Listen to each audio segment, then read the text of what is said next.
Wendy was on the verge of dying in the early summer of 2000.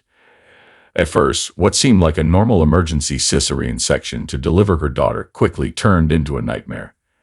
An infection that ate flesh got into her body, so doctors had to cut out a lot of her torso and remove her womb and ovaries. Wendy lay unconscious for 10 days, fighting to stay alive. During this time of medical coma, though, her awareness rose above the limits of her sick body and sank into a deep near-death experience that would change the course of her life forever. Wendy felt like she was ripped from her body in a way that words can't describe. She stopped doing anything and just watched, her body no longer holding her back. This meeting wasn't from this world.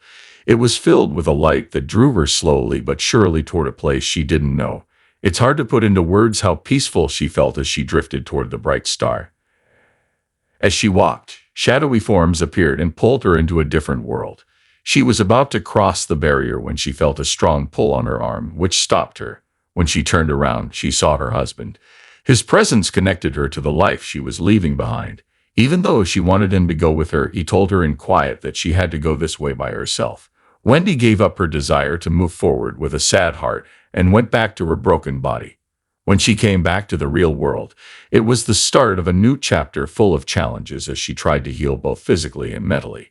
It was a shock to wake up with a body that had been damaged by sickness, and the road to recovery seemed to go on forever. Even though her problems were dark, Wendy found light. Spiritual experiences started to happen in her life, giving her comfort and new ideas. One of these moments happened while I was doing something boring, like cleaning. She felt a strong force surround her out of the blue, making her wonder if she had fallen asleep. She remembered a Bible verse about awakening and made the connection to the awakening of all people as a whole. Wendy remembers an amazing time when she wrote without thinking about it. There was no thought behind the words she wrote, which said, "All is well in God's plan." She had been doubtful about the possibility of a divine plan before this happened.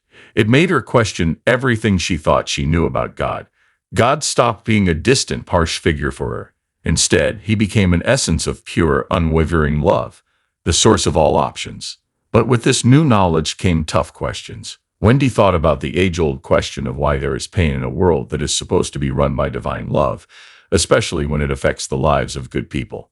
Wendy now thinks that God's plan is based on love and peace, but she doesn't know how it will fully come together. She comes up with a very radical idea. Our world is a collective creation, and each person adds to the fabric of existence. Wendy thought for a long time that her fight with the flesh-eating disease was connected to her strong dislike of being a woman, a wound she had carried since she was a child. She deeply considers the idea that our thoughts create our world. Wendy thinks that self-criticism and thoughts of not being good enough cause pain. We can start to free ourselves from the pain we cause ourselves by aligning our thinking with the image of a loving God. Wendy gives people a 4-step plan for dealing with their feelings that helps them change. First, she talks about how important it is to own your feelings and understand that they come from inside you. Second, she tells us not to think too much and reminds us that the mind has its boundaries. Third, she says we should accept our feelings instead of avoiding them and let their weight fully affect us. Lastly, Wendy says to look at your feelings without getting attached to them and use your breath to see things in a new way and get through them with ease. Wendy writes about the complicated feelings of people with a level of knowledge that is both simple and deep. Even though her method seems simple, it leads to deeper understanding and transformative energies. Einstein said that you can't fix problems at the same level of thinking that caused them. Wendy sees emotions in a similar way and wants a shift in consciousness that makes it easier to understand and control our emotions.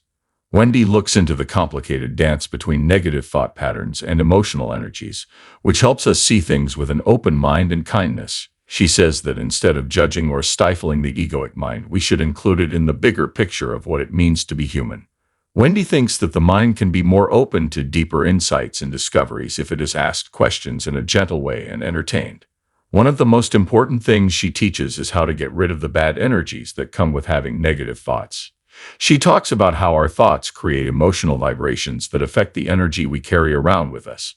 When you think positively, you attract light, happy energies, but when you think negatively, you attract heavy, more difficult energies. Wendy tells us to honestly look at our beliefs and thoughts instead of putting ourselves down, because these energies create our world.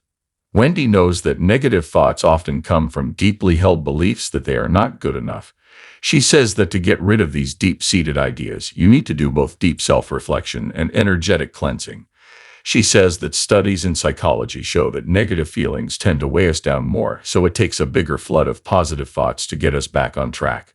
Wendy doesn't just want to spread happiness, though. She also wants to heal and clean up the negativity so that people can really grow and change.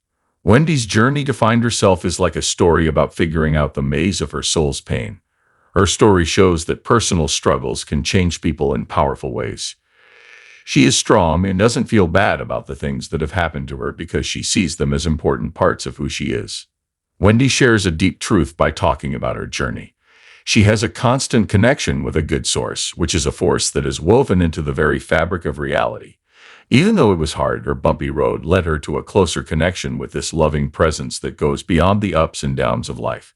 Wendy's story isn't just for people who have been close to dying. It's about the source of comfort that's inside all of us, waiting to be used. Wendy's journey inward wasn't just about realizing her link to God. It also forced her to face and heal deep-seated feelings. Self-loathing, guilt, and shame are deep emotions that are often hidden from mental awareness. They can keep people in cycles of pain. Wendy uses her own healing experiences to show how important it is to forgive as a way to break free from the chains of the past. She thinks that we can free our souls from the things that hold us back by forgiving others and, most importantly, ourselves. Forgiving someone isn't an inactive release, it's a choice, and it gives us back the power to change our lives from the inside out.